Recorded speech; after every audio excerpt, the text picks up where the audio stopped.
For me, cooking is mostly about feel and taste, not so much about measurements and precision. I like to put ingredients together until they taste right. However, baking doesn't work that way. It's much more scientific, and following the process to the T is really vital. I did have the idea to bake some cookies in my normal cooking fashion. No measuring cups, no measuring spoons, no scales, just throwing stuff together until it looks right to me. I have no idea what's going to happen, but I'm here to see just how important the measurements and the science of baking are. So this is not going to be a very elaborate cookie. I'm trying to keep it basic for the sake of the video. I'm only using basic ingredients like white sugar, brown sugar, butter, flour, salt, vanilla extract, egg, and then chocolate. I do have a few handicaps here because things like eggs and butter and the chocolate are kind of pre-measured. I'm gonna use this one egg as my basis for this recipe so that I have something to compare a regular recipe to. And I'm just gonna use a stick of butter, which in the States is normalized to 113 grams. And I could use chocolate chips and I wouldn't have a measurement for it, but I do have this 4-ounce chocolate bar that I'm gonna chop and throw into it. But there's still gonna be lots of play to it with the flours and the sugars, so I'm excited to see how it plays out. Also, I'm even gonna abandon my stand mixer for this and just use a whisk in a bowl. I know, crazy times, right? So while I'm not measuring any ingredients in real time, I am going to measure the entire containers before and after I put them into the recipe. This is going to allow me to see after the fact how much I use so I can compare it to a real recipe. First, I'm going to add my stick of softened butter, and then however much white sugar I think looks good. Maybe like that.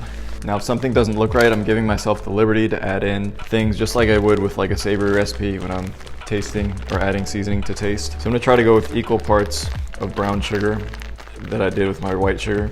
Looks about good. All right, let's whisk. I already want my stand mixer. All right, honestly, that looks like what I would expect cookie dough to look like at this point with just the butter and sugar. I'll go ahead and add in my egg, splash of vanilla, and a pinch of salt. I feel like this is where I can make or break the recipe. Adding too much flour can definitely dry out my cookies and make them not appetizing at all. So let's see. Let's just go in with, I don't know, that much? That might be too much. I have no idea.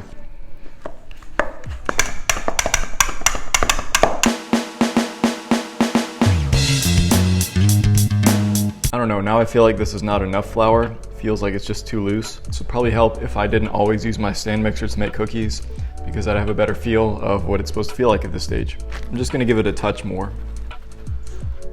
Yeah, this is more what I'm looking for. It's a little coarser. You see the ridges in it. It's not quite as smooth. This is what I'm used to seeing, at least when I mix this in my KitchenAid. All right, for fear of drying these out too much, I'm gonna stop there and I'm just gonna add some chocolate. All right, I'm not sure if this dough is big enough to need this entire 4-ounce block of chocolate. Once I finish chopping it, I'm just gonna add it in until I see fit.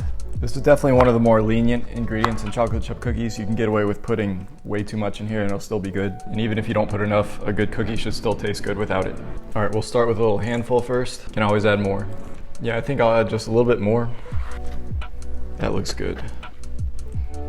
All right, I'm gonna call this here. It does look a little smoother than what I'm used to for cookie doughs. So this one might be a little too wet and it might spread a lot, but I really don't know. I'm ready to find out. So again, as a guesstimation, I chose 350F or 180C as my baking temperature. I immediately portioned these out onto a baking sheet. I guess I kind of cheated using this 1.5 tablespoon measuring scoop, but I think that's a fair measurement to use just to keep everything uniform. I didn't rest this dough at all, I just portioned it out on my baking sheet and sent it to the oven. I basically pulled these out when they looked done to my eyes. I'm usually just looking for that browning around the edges before the top browns too much. The center should still be kind of liquidy because it'll set as it cools. Mine took somewhere between 7 and 9 minutes. Once they cooled on the baking sheet for a few minutes, I spatulaed them off onto a cooling rack, and that was it. They were ready to go after cooling down to room temperature. Now to have a control, I baked the regular Nestle Toll House recipe off camera, again using the 1 egg as a normalizer and then building all the other ingredients around that ratio. I used the same measuring scoop so that the cookies were the same size, and once I baked all those up, I had these two side by side. You can see some stark differences which we'll get into, but I'll get to the taste test first. You knew vanilla milk had to be part of this. Alright, so I have before me the 2 different recipes of chocolate chip cookies. You've already seen the major contrast that something simple like baking soda makes in a recipe like this. Always use baking soda in baking cookies. But before I get too deep into this, I'm going to blindfold myself and try to eat these as a blind taste test. I'm going to have to do this a few times. Alright, now I definitely don't remember which one is which. So hopefully I can't tell by feel. I might be able to tell by taste, but let's see. So cookie number 1. Cheers.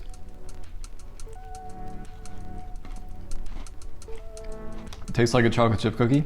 Hard to tell without something to compare it to, so let me try cookie 2. Okay, I kind of messed up by using different types of chocolate because I think that's the giveaway. Pretty sure this is the Nestle cookie and this is my cookie. But outside of that, it's honestly pretty hard to tell the difference. Let me try another bite. It's got the crisp on the bottom and the chew in the middle, but without something like brown butter, there's not much that stands out about these cookies. Yeah, this one's a little bit mushier in the middle. It still has the crisp on the bottom, but I imagine that my dough was a little bit wetter, so that contributed to this. And yeah, my guess was right that this was my cookie and this is the Nestle cookie. They honestly don't taste super different. The flavor is honestly not super different. I don't think the browning from the baking soda adds much in terms of flavor. It does make this one look a lot more appetizing though, but I might prefer the one that I threw together honestly because it does give off more of a moist texture and it's chewier, which I prefer in my cookies. Let's try again without the blindfold. Yeah, those chocolate chips really come through in this. It's a good brand to use. Yeah, you're not gonna get much difference in flavor if you use all the same ingredients, which we basically did. But now that I have the blindfold off, the top of this Nestle cookie is a little bit crisper, which I feel like a lot of people would prefer. I'm honestly indifferent. I'll go ahead and throw up the ingredient comparisons between the two just to see the differences that I did. I'm using the 1 egg as the base between the two. I kind of peeked at it and the butter is the same, it's 1 stick for each. And I think I used a little bit more sugar, if I'm not mistaken, of both types. If I need to, I will talk about this on the voiceover when I have a chance to look over everything. So yeah, my sugars weren't as equal as I thought. The brown sugar was actually pretty spot on to the Nestle recipe, but the white sugar was a bit more. I think it made my cookies spread slightly more, but it didn't make a huge difference. The salt was pretty close too, and the flour surprisingly was almost spot on. That was what I was most afraid of messing up, but it did come out well. Finally, I put in less chocolate than I should have, like I said. I really should have just gone in there with unmeasured chocolate chips. That's a mess up on my part. All in all, this didn't stray too much from a standard chocolate chip cookie recipe. They did use more chocolate, I remembered, in the Nestle recipe than mine, which I'm surprised at. I think that's gonna make this one a little bit better as well because more chocolate, more better, obviously. I don't know, kind of fun experiment that if nothing else just proves that baking soda is really cool in crisping up your baked goods, leavens it a bit and makes it look a lot better. Also, just to get a second opinion on this, I had my brother Brian taste test this as well. Decided to film that to see his reaction, so of course I had to blindfold him. These are just regular chocolate chip cookies. This is the first one.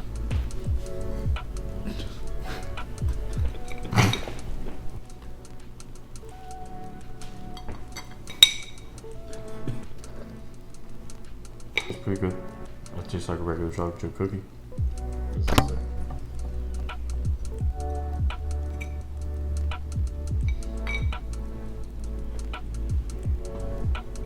I could taste salt on the first one, but not that one.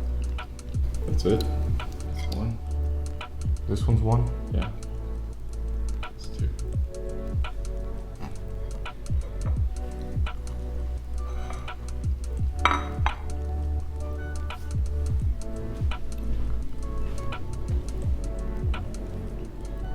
I have no clue. The texture's the same? Pretty close. This one might be like... I think this one's more doughy. And this one's almost like... more fluffy. A little bit drier. Yeah. Look at the difference. Okay. Take my blindfold off.